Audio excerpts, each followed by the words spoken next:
जाने का नाम ही समाधि है। भक्ति की प्राइमरी क्लास भगवान की सेवा करना, संतुष्ट भाव से भगवान की सेवा करें, पूजा अर्चन करें, जप करें, सुमिरन करना अर्थात भक्ति में प्रवेश कर जाना। घर का काम भी कर रहे हैं और अर्थात जीव में आपके भगवान का सुमिरन है। आप काम करते रहिए, काम करिए और भगवान का सुमिरन करते रहिए। इसमें भी भगवान संतुष्ट रहते हैं, उन्हें इसमें भी खुशी प्राप्त होती है। भजन देह तो दुकान मकान में लगी है और मन लीलाओं में डूबा हुआ है, इसे ही समाधि कहते हैं। आपका जो शरीर है वो घर पर हो और आपका जो मन है वो भक्ति भाव भजन में लगा हो, इसमें भी भगवान प्रसन्न रहते हैं।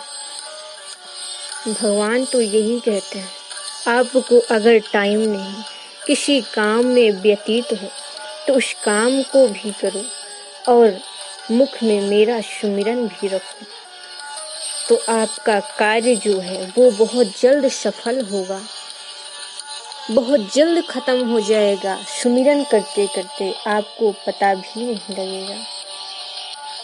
इसलिए आपको अगर भक्ति करने का समय ना हो, जप करने का समय ना हो, काम में बिजी हैं, तो आप काम करते रहिए और भगवान का स्मरण सुमिरन करते रहिए।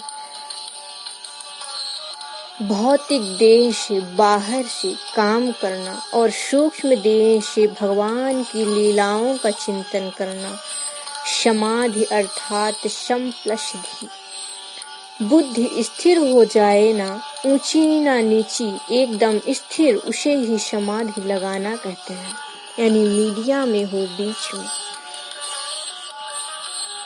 जो आपका सूक्ष्म छोटा शरीर है, शरीर के अंदर एक शरीर है जिसे आत्मा कहते हैं, वो भगवान की ही आत्मा है, उसमें भगवान वास करते हैं। आपके शरीर के अंदर एक सूक्ष्म शरीर है, देह है, उसमें भगवान का स्मरण होता है। एक कथा है, एक गोपी जिसका नया नया विवाह वृंदावन में हुआ था। वो चौका में रोटी बना रही थी, घूंघट डाली हुई। कान्हा अभी 2-2.5 वर्ष के होंगे। कान्हा जी जो अभी थे वो अभी 2.5 वर्ष के थे। गोपी के चौके में घुस आए और उसके कंधे पर हाथ रखकर बोले, ओ भाभी जी। अब आजकल नई नई बहुएं आती हैं तो उन्हें भाभी कहकर जैसे जो रिश्ता बना है, तो कृष्ण जी बुलाते हैं, ओ भाभी जी, तेरे हाथ जोड़ूं, तेरे जुएं बीनूं, तेरे लाल को खिलाऊं, बट मुझे आधी रोटी दे दे। जो तू कहेगी मैं वही करूँगा, पर मुझे आधी रोटी दे दे। मोरे घर में तो अभी बनी नहीं है मैया। मैया तो पहले यमुना स्नान को जाएगी, फिर रोटी बनाएगी। मुझे तो बड़ी जोर से भूख लगी है, तब से तू आधी रोटी दे दे। अभी मेरी मैया तो काम में बिजी है, उसके बाद स्नान वगैरह करेगी, फिर रोटी बनाएगी। अभी मुझे बड़ी जोर से भूख लगी है, तू आधी रोटी दे दे। फिर भगवान बड़े हुए, मथुरा में थे, फिर द्वारिका चले गए और वहाँ गोपी अब 50 वर्ष की हो गई। एक दिन चौके में बैठी रोटी बना रही है, वही कान्हा का दृश्य आंखों में दिखाई देने लगा। एक रोटी पटे पर पड़ी है और एक तवे पर है। गोपी तो एकदम जैसे किसी को मिर्गी का दौड़ा आ जाता है, ऐसे ही मुख फाड़े हाथ फैलाए उसी भाव में डूबी हुई है। उसका चित्त केवल भगवान श्री कृष्ण जी में है। तभी उसकी सास ने जब रोटी के जलने की वास आई, महक आई कि रोटी जल रही है, तो झट से चौके में दौड़े दौड़े आई। देखा कि गोपी तो मुंह बाएं एकदम पड़ी है, जोर जोर से हिलाने लगी। बहू, अरे क्या हो गया तुझे, क्या हो गया? गोपी झट से जागी, सांस से बोलती है, सास जी उसकी बोलती है कि कहाँ चली गई। गोपी बोलती है कि अपने कृष्ण के पास गई थी, काहे को बुला लिया, मैं तो अपने गोविंद के चरणों में गई थी, आपने मुझे उनके ध्यान से तोड़ दिया, भंग कर दिया मेरा ध्यान, बस इसी का नाम भजन है। इस जगह बस उसी का दर्शन हो जिस रंग का वह वस्त्र पहना करते हैं, उस रंग का यदि कोई फूल भी दिख जाए तो उसकी याद आ जाती है।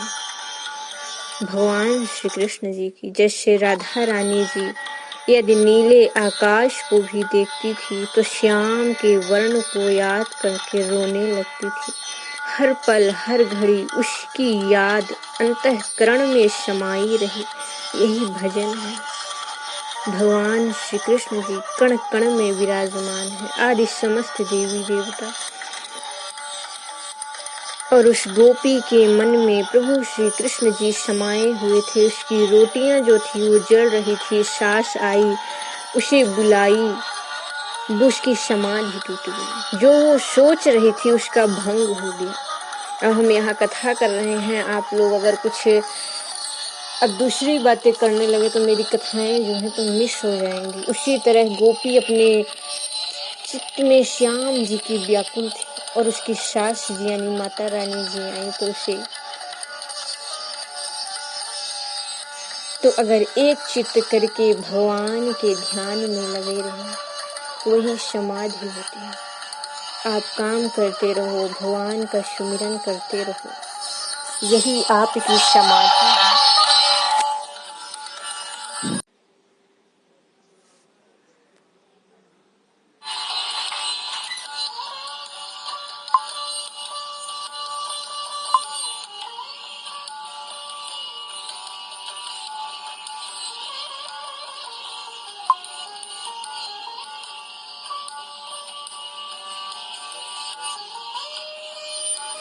भजन में डूब जाने का नाम ही समाधि है।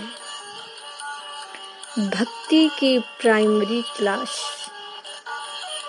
भगवान की सेवा करना, संतुष्ट भाव से भगवान की सेवा करें, पूजा अर्चन करें, जप करें, सुमिरन करना अर्थात भक्ति में प्रवेश कर जाना, घर का काम भी कर रहे हैं और अर्थात जीव में आपके भगवान का सुमिरन हो। आप काम कर